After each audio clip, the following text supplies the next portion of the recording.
Hello everyone and welcome back. My name's Dustin Crace and just got back in from Canada. And I'm sitting here enjoying a delicious Alexander Keith's, or as it's called in Canada, just a Keith's beer. Stocked my fridge full of them at the duty station.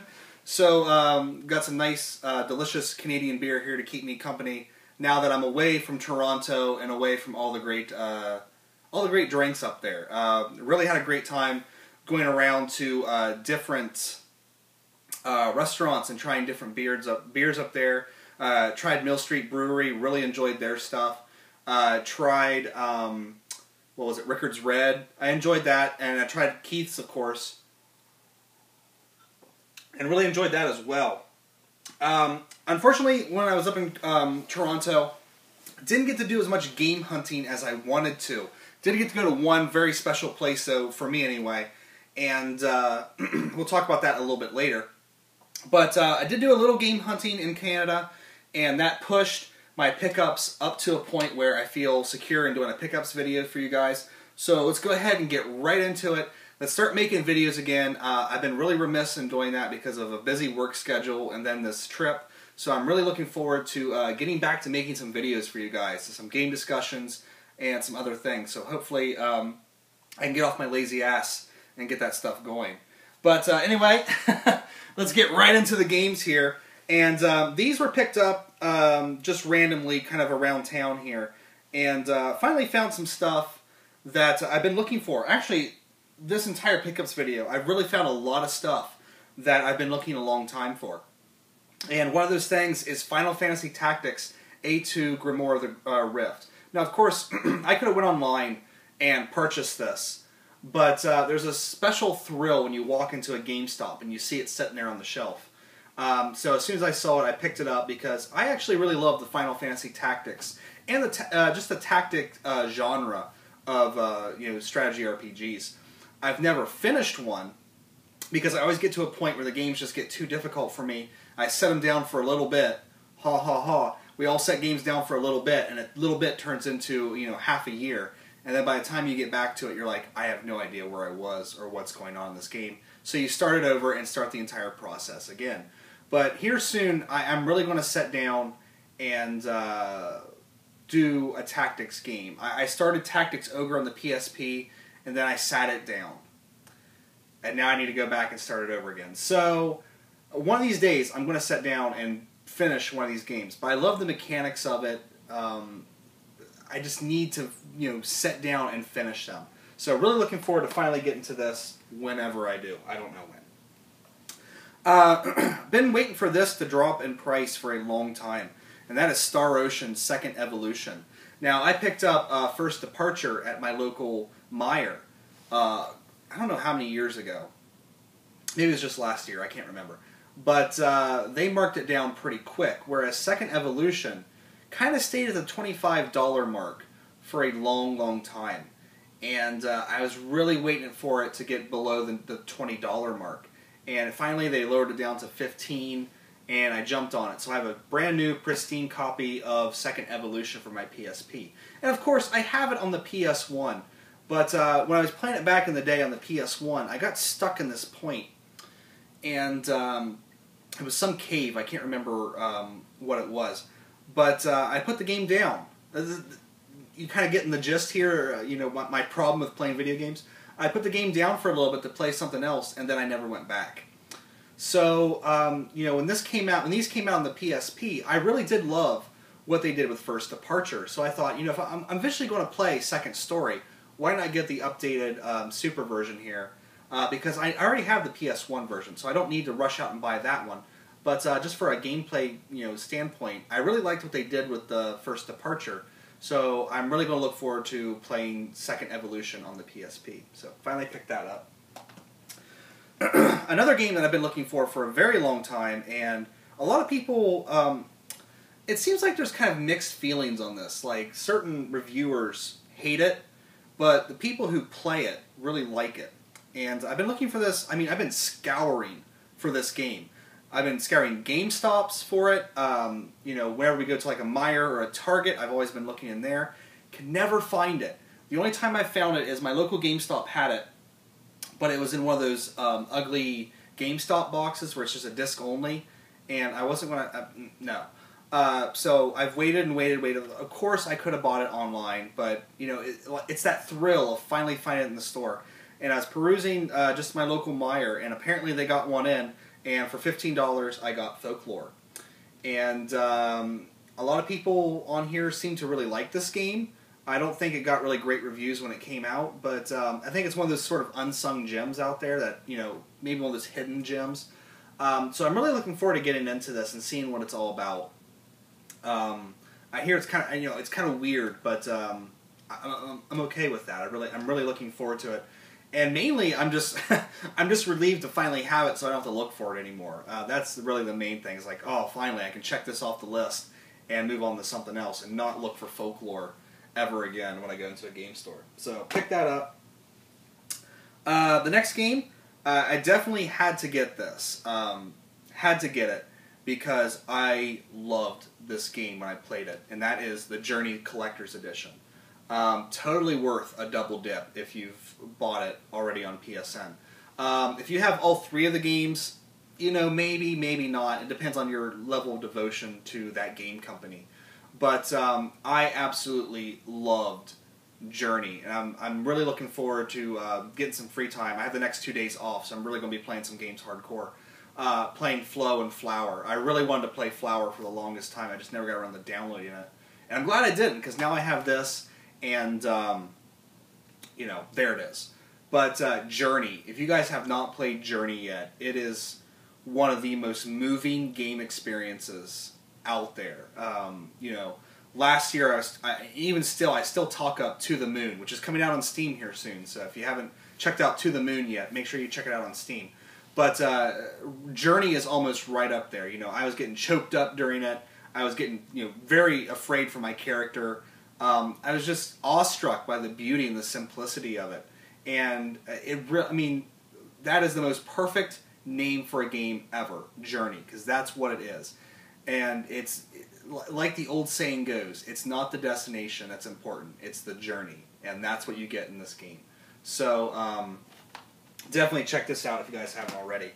And then finally, another collector's edition here, and this is something that I didn't think I was going to pick up. But then as I got closer to the release date, I realized I really need to get this because, I mean, one, I don't know if it's really going to be that rare of a collector's thing, but these are a bunch of games that, except for one of them, I completely missed out on.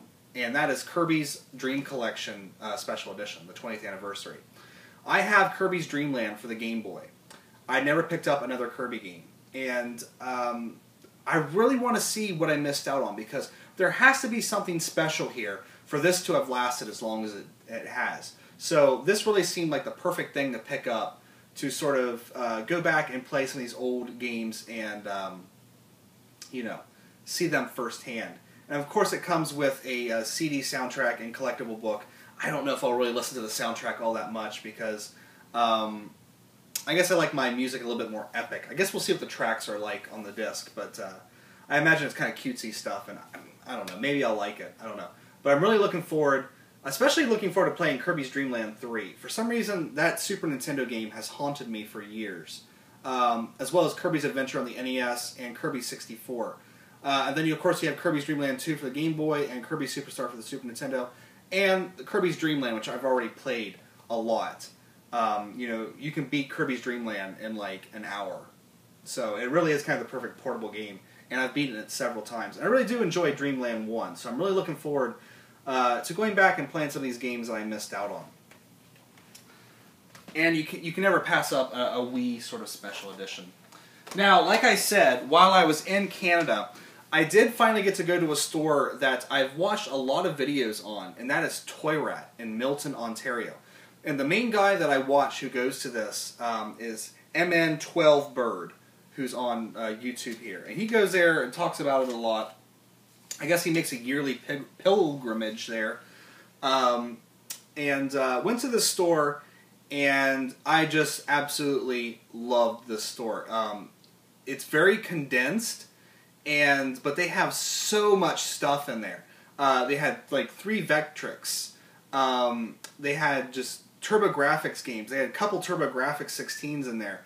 You know, just tons of stuff, tons and tons of stuff. It was actually really overwhelming because, you know, we were driving home from Toronto. We were tired. We were facing an 8-hour drive anyway. So I didn't want to spend a lot of time in there, and I didn't want to spend a lot of money because we had spent a lot of money over the course of the week. But I definitely had to take my time and peruse. And if you guys are watching this, I'm going to try to intersplice a video here from Toy Rat so you guys can see what I'm talking about. But just, I mean, you could spend hours in there looking at everything. And the guys that work there are just super, super nice. You know, just kind of sat and talked to me about what I collected and what I liked. They were showing me, you know, showing off their rare things in there. And it was really nice to just kind of go into a really relaxed store and just have them be, you know, really interested in, you know, who I was and how I found out, you know, where I was from, how I found out about the store and all that kind of stuff. Just a great bunch of guys. And did pick up some things there. Nothing too crazy. They had a lot of stuff there that I wanted, but I was trying to keep it down to a very respectable level because my wife was with me and I didn't want her to kill me on the ride home. But I picked up 3 NES games, a Sega CD game, and a PlayStation 1 game. And like I said, these are nothing too crazy. It's just stuff that I've been looking for, and I got really excited when I finally was able to pick up some of the stuff that I've been looking for. And the first game here is a game that I've been hearing a lot about here recently, between NES Complex and a bunch of other people out there, and that is Legendary Wings for the NES. And really looking forward to putting this in and giving it a shot. An old school shmup on the NES. I really actually enjoy shmups on the NES for some reason. I don't know. There's just a certain charm to them, I guess. But really looking forward to getting to this one and seeing what it's all about. Another game that I've been looking for a very long time. I have one of the other games on the NES, and I've just been looking for this one for so long. That is Ultima Quest of the Avatar. Really wanting to get into these Ultima games on the NES. Just haven't had time to throw them in yet. But I hear so many great things. You know, mainly about the PC version. Sorry, ooh, my throat just closed up there. Mainly about the PC version. It talks about what a great game it is and how it has sort of a morality system and things like that. So it's going to be interesting to throw in the NES game and see if it has all that as well. But really been wanting to try these old Ultima games and seeing what that is all about because I've read about Ultima for the longest time, and just want to see kind of where RPGs got their start. So I also picked this up, and I don't really know if it's rarity, if it's super rare or not, but I don't really collect box games. But when I saw this there, I've heard someone talk about this game, and it's made me very interested to try it out, and that is Magic of Scheherazade. Tongue twister. And I picked this up box. Now, unfortunately, this does not have the map and manual that comes with it, but I saw the box there, and I just said, you know what? I need to get that. And the guys cut me a pretty good deal on it since I was from the States. They're like, we'll give you a good, since you traveled all this way, we'll give you a good deal on it. So, did give me, kind of a good deal on it. And I'm really interested to throw this in and see what it's all about because, like I said, it's an RPG, and if I've heard something about it, that usually means I've filed it away, that it's good, and I need to look for it. Because if it's bad, then I just say, oh, it's a bad game and don't care. But if I remember the name, then it usually means that somebody has said it's good. And I want to say it's Metal Jesus Rocks on All Gen Gamers who was talking about this. I could be wrong. The only other person I could think it could be would maybe be NES Complex. Can't really remember who was talking about it. But just looking at the back of the box here, I'm really interested to throw this in and see what it's all about. I really do kind of like these old clunky NES and Sega Master System RPGs. As slick as they are nowadays, it's kind of fun to go back and see how clunky the battle systems and everything were. And it really takes me back to that era of trying things out at Blockbuster and my local games or local renting shop. So looking forward to getting into that. As soon as I got my Sega CD, I knew I wanted to pick this game up, and that is Soul Feast. And they had a copy there.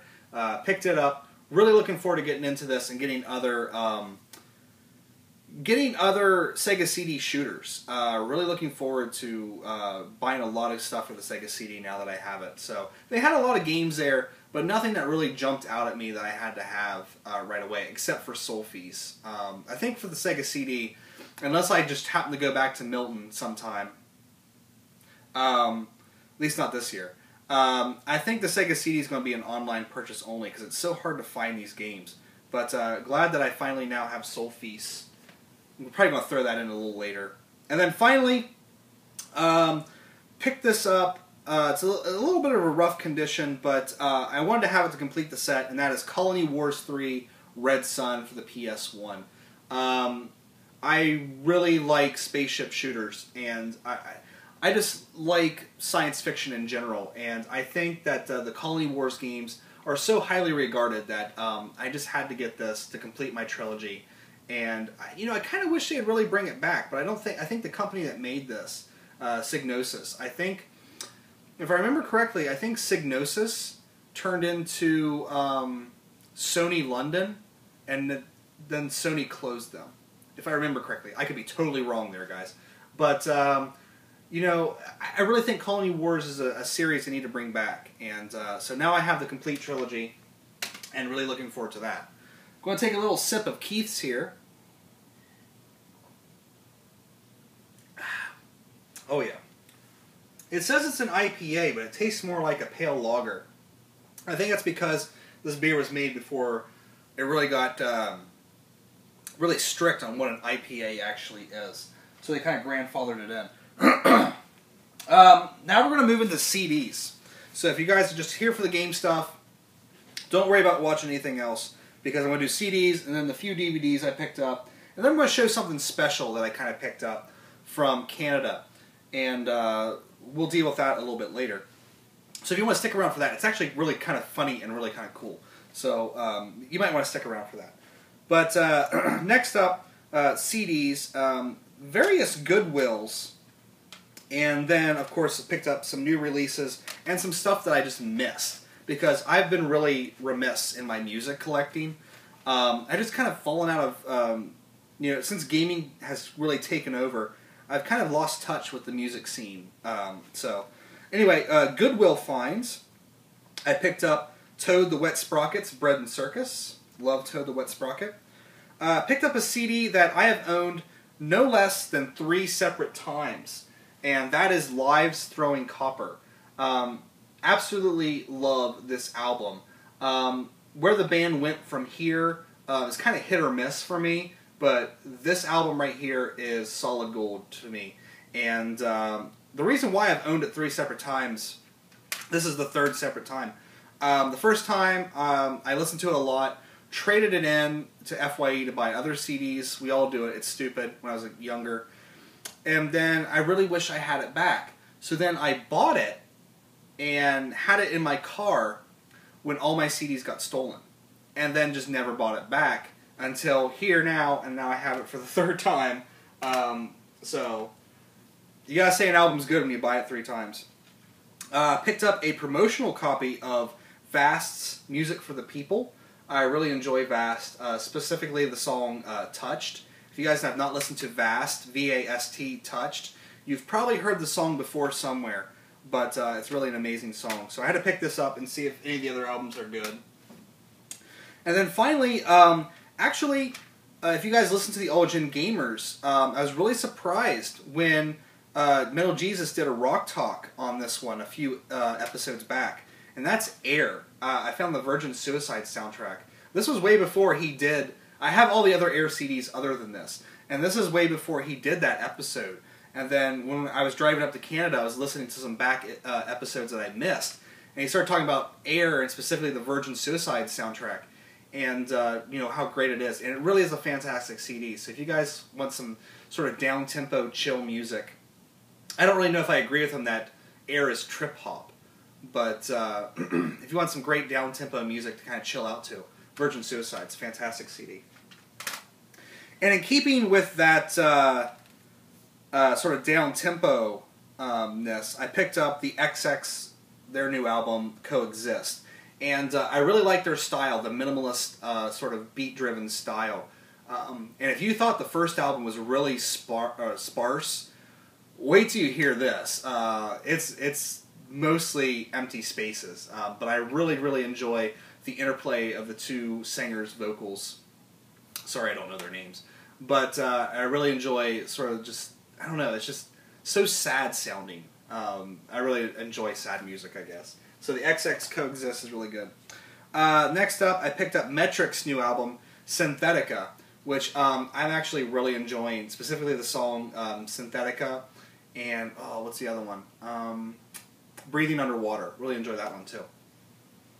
And a funny story about this, we were driving in Canada, and I was listening to this, which Metric is a Canadian band, and we were looking at the gas prices, and gas prices up there, it's like $134.9. And I was like, whoa, gas is really cheap up here. And Allison's like, nah, that can't be right. That can't be right. So when we got to the hotel, I messaged my friend Jonathan Rector, who lives up in Windsor.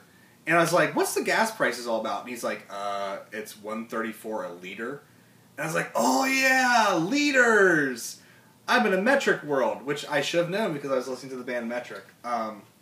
We had another little issue with that, where we went to a pizza shop, and my wife was like, how big are your pizzas, like in inches? And like completely dumbfounded the waitress, because they use metrics up there, so of course she's not going to know what it is in inches. So, just a little bit of fun there. But Metric's new album, fantastic. Also picked up the Unwinding Hours new album, Afterlives. And I might do a music discussion on this band, plus the band that it was made up of the same members called Areogram. Because they really are a great band that I think a lot of people have missed out on. But this album is not as immediate as the Unwinding Hours first album. It's a little bit more of a grower. But I really do enjoy it. And I love, I mean, I don't think you can pick up the cover art there, but I think the cover art is just fantastic. And you open it up, and of course, it's just, you know, I really love these sort of independent releases. But yeah, Unwinding Hours, fantastic CD. And then finally, I'm just going to show these off both because it's the same band. I'm a huge fan of the American Analog set. And I was just kind of like, you know, I want to see if they have a reunion yet, because they're kind of on hiatus, broken up. And when I looked into it, I found out that Andrew Kinney, the singer and chief songwriter of the band, started a new band called the Wooden Birds. So I picked up their two albums, and these are fantastic. I love these. I don't know how to really describe the American Analog set to you guys, except it's sort of quiet, quiet, kind of chilled out, you know, acoustic rock. That's really bad. I'm going to put some links down below to some songs so you guys can know what I'm saying. But the Wooden Birds takes the Am set sound and takes it more of in a folk direction. And, yeah, really a fantastic albums. If you haven't checked out the Wooden Birds, make sure you check them out. Fantastic stuff. And then finally, DVDs, and then I'll show the cool thing, and then I'll do a little cutaway so I can really show it to you guys, and then we'll end this. Picked up some DVDs here. Where did I pick these ones up at? Ollie's. I picked these up at an Ollie's. Is that right? Yeah, I think so.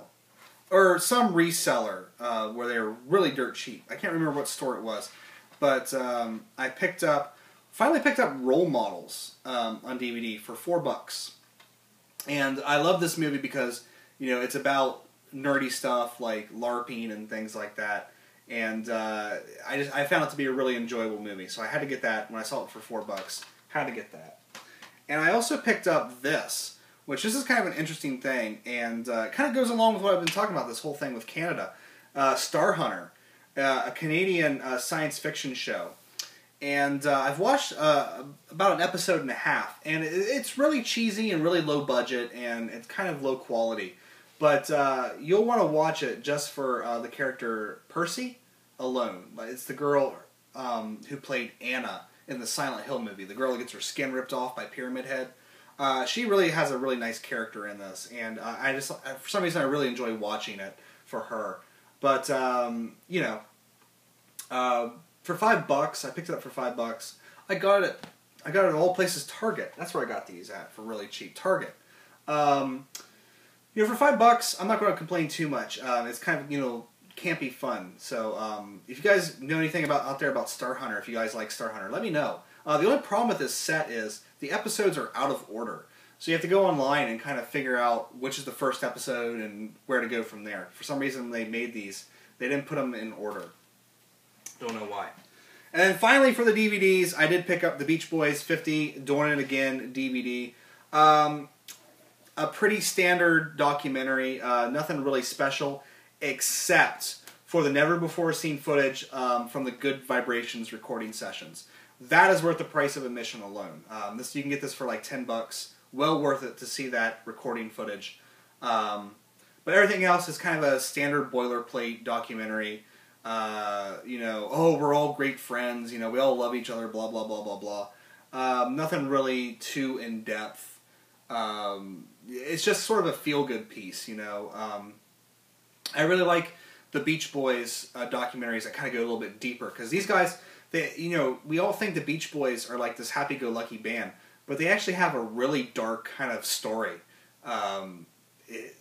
You know, it's so sort of pushed back nowadays, but if you really get into the Beach Boys, they really do have sort of a dark story to them, and this doesn't really cover any of that, like Brian's madness or the drug use or anything, you know, all the stuff that went on with the band. But, you know, Dennis Wilson hanging out with Charles Manson, you know, but for what it is, it's all right. But for the footage of the Good Vibrations recording sessions, worth the price of admission. And then finally, I picked this up. We went to a couple art places up in Toronto, and one of the places we went to was the Distillery District in Toronto, and they have a lot of like little art houses and things like that. And one of the things that we saw that immediately caught my eye was a gallery showing of this artwork called Naked People Clinging for Their Lives. And so what I'm going to do now is I'm going to cut away, and we're going to show you this up close so you guys can see this, and just, this is so my sense of humor. So here we go. Check it out, guys. Okay, guys, here we go. Going to take a look at Naked People Clinging for Their Lives by Daniel Aaronworth. A Toronto photography artist, and when I saw the ad for this out there, I had to go see it, go see these pictures, because I just think this is so hilarious. So let's go ahead and get inside here. Perhaps not safe for work, but really, it's nothing titillating. It's just, let me get past here so we get the actual pieces of art. So what he did is he took pictures. This is going to be really Luke Moore style here. Took pictures of local Toronto places. And you're just kind of looking around like, huh, it's a building. And then you notice the naked woman dangling for her life. I just think that this is absolutely brilliant and hilarious. So, as you see down here, there's this guy like, hey, look up there. And you do look up there, naked person dangling for his life. Clinging for his life, as the title is. But there's a close-up of the dangling person. There's one, and there's another close-up. There's one in here that I think is just absolutely fantastic, and it's what caught my eye. So it's kind of a Where's Waldo. So see if you can notice the naked person clinging for their life. Do you see him? It's like Dora the Explorer. Do you see him? There he is. I mean, it's just such a weird thing. That's pretty funny there, but that's not the one that makes me giggle. That's pretty funny. Pretty great stuff. And there's a close-up. So as you see, it's kind of blurry, so it's not really anything that's going to titillate. This makes me laugh hysterically. Why would she be on the car to begin with? I don't know. But I saw, this is the picture that was out in the street to sort of entice you to come in. I was like, oh, we gotta go see that. And I saw this little book here. So this is going to be a great, great conversation piece.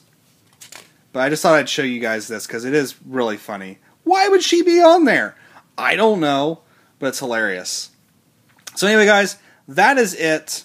If you guys get up to Toronto, go down to the Distillery District.